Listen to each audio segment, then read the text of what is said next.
मित्रांनो, लिसन टू री ॲप्लिकेशन तुम्हाला सर्व प्रकारचे स्पर्धा परीक्षांसाठी आवश्यक असणारे ऑडिओ बुक्स, ऑडिओ नोट्स आणि इतर मटेरियल देखील उपलब्ध करून देते. प्रकरण 6 भारतातील लोकसंख्या. प्रस्तावना. भारत हा विकसनशील देश आहे. देशाच्या आर्थिक विकासाचा दर हा संख्यात्मक व गुणात्मक वृद्धीवर अवलंबून असतो. त्याचे मापन लोकसंख्या, राष्ट्रीय उत्पन्न, दरडोई उत्पन्न इत्यादींनुसार केले जाते.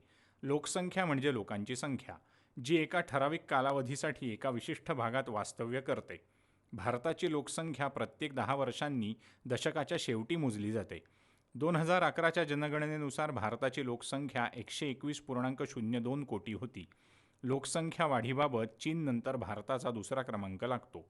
जागतिक लोकसंख्येच्या एकूण टक्केवारीत भारताची लोकसंख्या 17.5% इतकी आहे. जागतिक भूभागात 2.4% इतका वाटा आहे. लोकसंख्येसंबंधीची माहिती ही रजिस्ट्रार जनरल यांचे कार्यालय आणि भारताची जनगणना समिती यांच्यामार्फत संकलित करून प्रकाशित केली जाते. तुम्हाला माहीत हवं, लोकसंख्येचे वास्तव. 3ऱ्या शतकात कौटिल्याने अर्थशास्त्र ग्रंथामध्ये असे लिहिले आहे की लोकसंख्या ही राज्याची कर प्रणाली, धोरण मोजण्यासाठी एक घटक असतो. लोकसंख्येची पद्धतशीर गणना 1865 ते 1872 या कालावधीत देशाच्या विविध भागांमध्ये करण्यात आली. भारताची पहिली जनगणना 1872 करण्यात आली. 11 जुलै 1987ला संपूर्ण जगाची लोकसंख्या 500 कोटी इतकी होती. 11 जुलै हा जागतिक लोकसंख्या दिवस म्हणून साजरा केला जातो. स्रोत censusindia.gov.in. लोकसंख्या वाढीतील बदल. भारताची लोकसंख्या ही आकाराने खूप मोठी आहे. ती वेगाने वाढते आहे. जनगणनेच्या सर्वेक्षणाद्वारे भारताच्या लोकसंख्येचा आकार, रचना व इतर वैशिष्ट्ये दिसून येतात. खालील तक्ता 6.1 वरून लोकसंख्या वाढीतील बदल लक्षात येतो. 1. लोकसंख्येतील अत्यल्प घट 1911 ते 1921. 1911 ते 1921 या कालावधीत स्थिर लोकसंख्येमध्ये 25.2 कोटीवरून 25.1 कोटी इतकी अत्यल्प घट झाली. त्यामुळे तिथे नकारात्मक वृद्धी दर दिसून येतो. याचे प्रमुख कारण म्हणजे साथीचे रोग, उदाहरणार्थ कॉलरा, फ्ल्यू, प्लेग, मलेरिया इत्यादी. 2. महाविभाजन वर्ष. 1911 ते 1921 या कालावधीत लोकसंख्या वाढीचा दर नकारात्मक होता. 1921 नंतर लोकसंख्या सातत्याने वाढत गेली. म्हणून भारताच्या जनगणनेच्या आयुक्तांनी 1921 हे वर्ष महाविभाजनाचे वर्ष जाहीर केले. 3. सकारात्मक वृद्धी दर.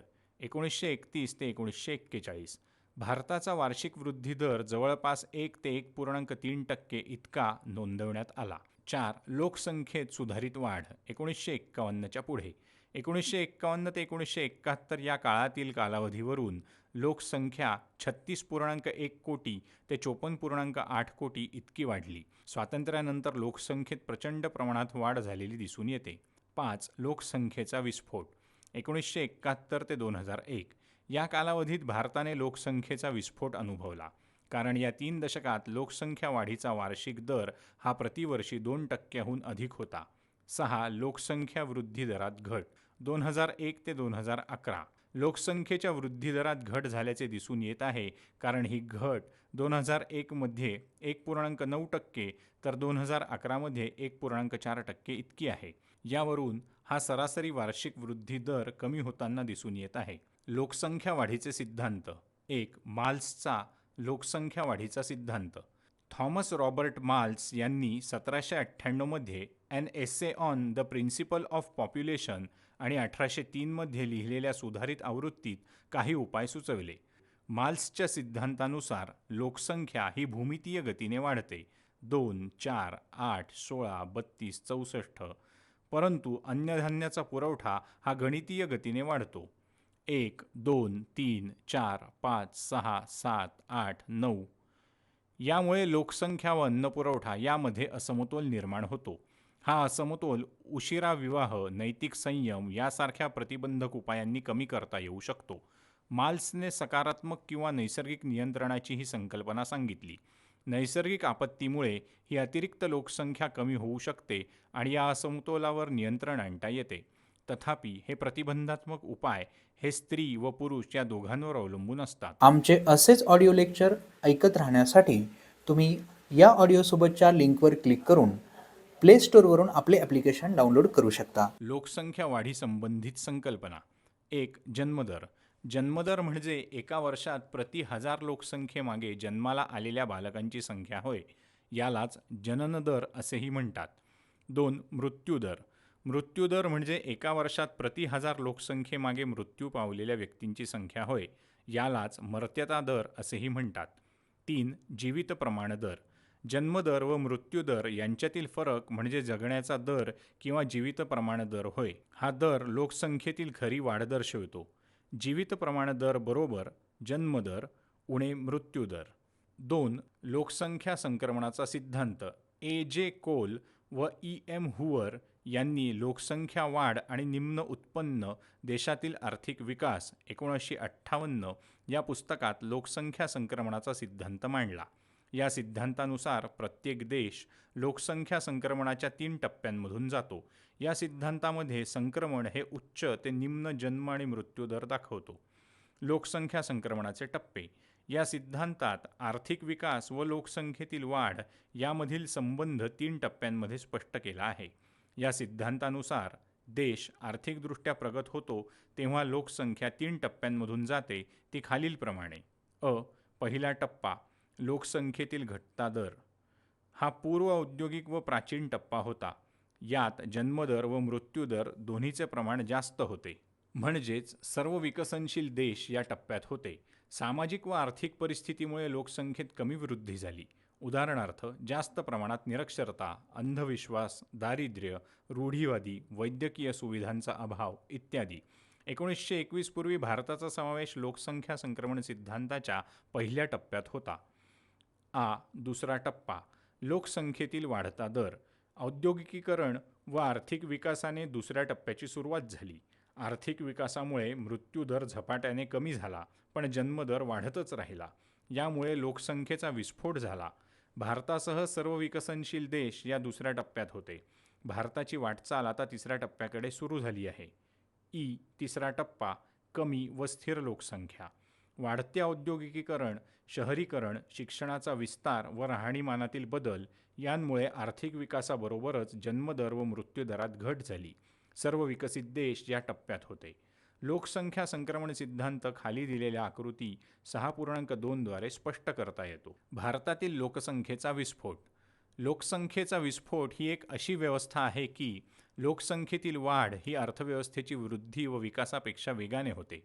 भारतातील लोकसंख्येचा विस्फोट हा वाढत्या जन्मदरामुळे व घटत्या मृत्यूदरामुळे झाला आहे. वाढत्या जन्मदराची कारणे. 1. निरक्षरता. देशात निरक्षरतेचे प्रमाण खूप जास्त आहे. निरक्षर लोकांची लग्न व अपत्य यांच्या बाबतीतील प्रवृत्ती अत्यंत ताठर असते. स्त्रियांच्या निरक्षरतेमुळे जन्मदरात वाढ झाली आहे. 2. विवाहाची सार्वत्रिकता.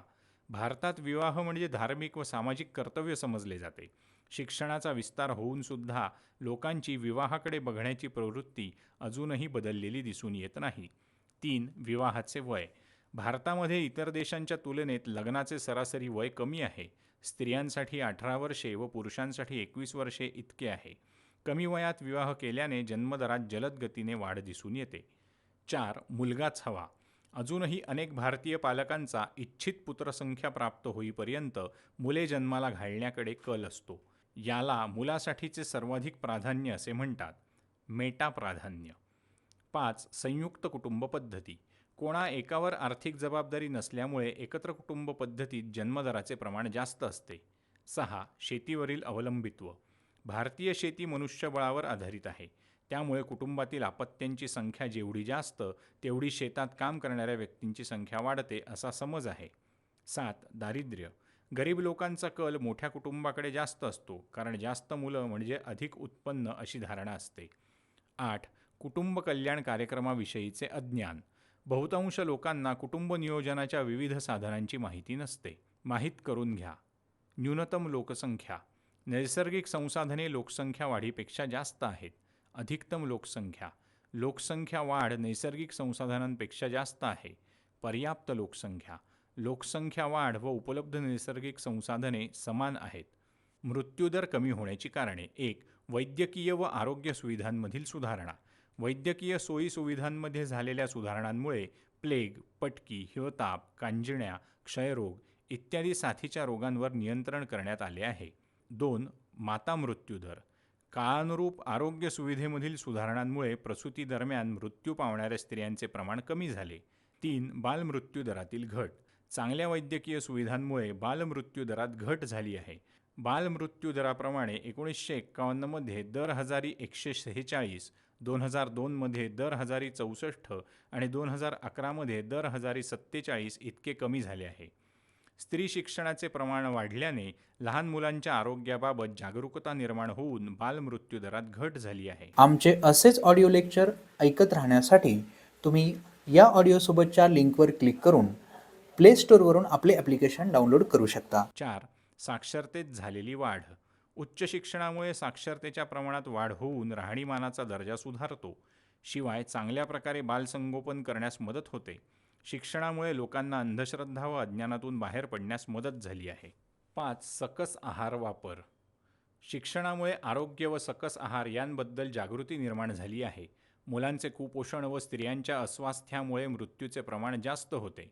सकस आहारामुळे मृत्यूदर नियंत्रित झाला आहे. उदाहरणार्थ शालेय माध्यान्ह भोजन योजना. 6. आपत्ती व्यवस्थापन.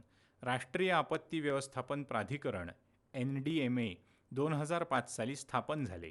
त्यामुळे सर्व प्रकारच्या आपत्तींची तीव्रता कमी करण्यास मदत झाल्याने जीवितहानी कमी झाली आहे. 7. इतर घटक. शिक्षण, सामाजिक सुधारणा, वाढते शहरीकरण, राहणीमानात झालेली सुधारणा, जनजागृती मोहीम यांमुळे लोकांमध्ये जागरूकता निर्माण झाली आहे. तुम्हाला माहीत हवे. लोकसंख्या विस्फोटाचे परिणाम. भूमीवर येणारा भार, कृषीवर येणारा भार, मूलभूत सुविधांवर येणारा ताण, अन्नातील मागणी व पुरवठा यांमधील असमतोल, पर्यावरणाच्या समस्या, सामाजिक समस्या, कमी राष्ट्रीय उत्पन्न. लोकसंख्या विस्फोटावर प्रतिबंधात्मक उपाय. लोकसंख्येतील विस्फोट या समस्येवर खालील उपाय सुचविले आहेत. आर्थिक उपाय. आर्थिक उपायांमुळे लोकांच्या राहणीमानाचा दर्जा वाढवून लोकसंख्येतील वाढ रोखली जाऊ शकते. त्यातील काही महत्त्वाचे घटक खालीलप्रमाणे आहेत. औद्योगिक क्षेत्राचा विस्तार, रोजगाराच्या संधीत वाढ, दारिद्र्य निर्मूलन, उत्पन्न व संपत्तीचे समान वाटप. सामाजिक उपाय.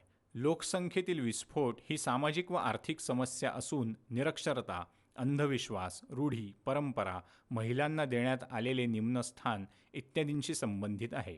सामाजिक उपाय खालीलप्रमाणे आहेत. शिक्षणाचा विस्तार, महिलांच्या दर्जात सुधारणा, लग्नाच्या किमान वयोमर्यादेत वाढ. भारतातील लोकसंख्या धोरण. भारतातील लोकसंख्येचे धोरण खालील कार्यक्रमांद्वारे राबविले गेले. 1. कुटुंब नियोजन कार्यक्रम. जन्मदर कमी करण्याच्या उद्देशाने 1952 मध्ये हा कार्यक्रम सुरू करण्यात आला. कुटुंब नियोजन म्हणजे नियोजित पालकत्व होय. हा एक उपाय असून संतती नियमनाबाबत निर्णय घेऊन पालक होण्याची संधी घेता येते. लोकांमध्ये जागरूकतेचा अभाव, धार्मिक गैरसमज व सरकारचे अस्थिर धोरण यामुळे कुटुंब नियोजन कार्यक्रम यशस्वी झाला नाही. 2. कुटुंब कल्याण कार्यक्रम. 1979 मध्ये नियोजन कार्यक्रमाचे नामांतरण कुटुंब कल्याण कार्यक्रम असे करण्यात आले. या कार्यक्रमांतर्गत कुटुंब नियोजनाच्या सेवा, माता बालक आरोग्य व आहार सुविधा उपलब्ध करून देण्यात आल्या. 3. राष्ट्रीय लोकसंख्या धोरण 2000 NPP नॅशनल पॉप्युलेशन पॉलिसी. लोकसंख्येच्या गुणवत्तेत वाढ करणे व लोकसंख्या नियंत्रित करणे या उद्देशाने 2000 मध्ये राष्ट्रीय लोकसंख्या धोरण अंमलात आणले. या धोरणाची वैशिष्ट्ये पुढीलप्रमाणे. 1. 14 वर्ष वयापर्यंत मोफत व सक्तीचे प्राथमिक शिक्षण उपलब्ध करून देणे. 2. दर 1000 बालकांमागे बालमृत्यूदर 30 इतका कमी करणे. 3. प्रसूती दरम्यान 1,00,000 माता मृत्यूदर 100 इतका कमी करणे. 4. मुलांसाठी रोगप्रतिबंधक लसीकरणाचे सार्वत्रिकीकरण करणे. 5. मुलींचे विवाहाचे वय 18 पूर्वीचे नसावे व शक्यतो 20 वर्षांनंतर विवाह केले जावेत. 6. रोगप्रतिबंध व नियंत्रण करणे.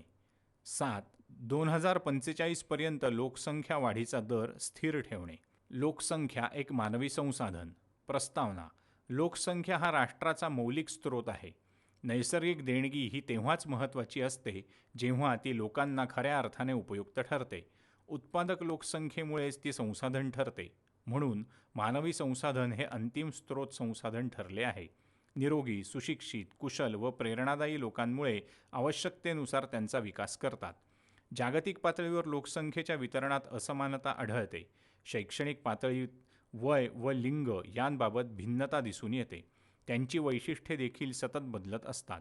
संयुक्त राष्ट्र विकास कार्यक्रमांतर्गत UNDP 1990मध्ये मानव विकासाची संकल्पना मांडली. मानव विकासात आर्थिक, सामाजिक, सांस्कृतिक व राजकीय निवडीचा विचार केला जातो. तसेच समृद्ध मानवी जीवन ही समाजाची खरी संपत्ती आहे याचाही विचार केला जातो. आर्थिक विकासामध्ये मानवी संसाधनाची भूमिका. 1. आर्थिक विकास अंतिम असून आर्थिक वृद्धीद्वारे तो प्राप्त होतो. त्यामुळे मानवी परिस्थिती सुधारण्यास मदत होते. 2. मानवी विकासाचे योगदान समाजातील नागरी अडथळे कमी करणे व राजकीय स्थैर्य आणणे हे आहे. 3. मानवी विकास केवळ उत्पन्नातील निवडी विस्तारणे नसून मानवी विकासाचे आर्थिक, सामाजिक, सांस्कृतिक व राजकीय हे सर्व पैलू पूर्ण करणे होय. 4. मानवी विकास शैक्षणिक सुविधांमुळे प्राप्त होतो. महिलांमध्ये साक्षरता दर वाढवणे, जन्मदर कमी करणे, बालमृत्यूदर कमी करणे, लोकसंख्येवर नियंत्रण ठेवणे याकरिता मानव संसाधन हे विकासाचे योगदान आहे. 5. मानवी संसाधनाच्या विकासामुळे आयुर्मान व साक्षरता दर यामध्ये सुधारणा होते. यामुळे जगण्याचा दर्जा सुधारतो. 6. मानवी विकासामुळे संसाधन, संशोधन व विकास यात मदत होते. शैक्षणिक संस्थांमध्ये विविध संशोधनासाठी प्रेरणा मिळते. 7. मानवी विकासामुळे मानवी उत्पादकता वाढते. उदाहरणार्थ आरोग्य, शिक्षणातील गुंतवणूक इत्यादी. 8. मानवी विकास ही संकल्पना सार्वत्रिक स्वरूपाची आहे. तो कमी विकसित व उच्च विकसित देशांना उपयुक्त ठरतो. थोडक्यात मानवी विकासामुळे पूर्ण समाज बदलतो. तुम्हाला माहीत आहे का? लोकसंख्या शिक्षण. मानवी संसाधन विकासासाठी लोकसंख्या शिक्षण हे अनिवार्य आहे. युनेस्कोच्या मते याचे ध्येय फक्त लोकसंख्येबद्दल जागरूकता निर्माण करणे नसून लोकसंख्येची काळजी घेण्याबरोबरच संख्यात्मक आणि गुणात्मक विकासक्षम मूल्य आणि दृष्टिकोन हेही आहे. लोकसंख्या शिक्षण आणि शैक्षणिक कार्यक्रमाच्या सहाय्याने कुटुंबातील, समाजातील, राष्ट्रातील आणि जागतिक परिस्थितीत विकासाच्या हेतूने तर्कसंगत आणि जबाबदार वर्तनाच्या स्थितीचा अभ्यास करणे हे आहे. तुम्हाला माहीत हवे लोकसंख्या लाभांश. लोकसंख्या लाभांश हे भारतातील स्पर्धात्मक फायद्यासाठी आहे. लोकसंख्या लाभांश तेव्हा मिळतात जेव्हा उत्पादक लोकसंख्येचे प्रमाण एकूण लोकसंख्येत जास्त असते. अर्थव्यवस्थेच्या वृद्धीसाठी जास्तीत जास्त लोकांना उत्पादनक्षम बनविणे हे निर्देशित करते. लिसन टू री ॲप्लिकेशन तुम्हाला सर्व स्पर्धा परीक्षांसाठी आवश्यक असणारी ऑडिओ नोट्स, ऑडिओ बुक्स आणि इतर मटेरियल देखील उपलब्ध करून देते. चला तर मित्रांनो, भेटूयात पुढच्या लेक्चरमध्ये. तोपर्यंत धन्यवाद.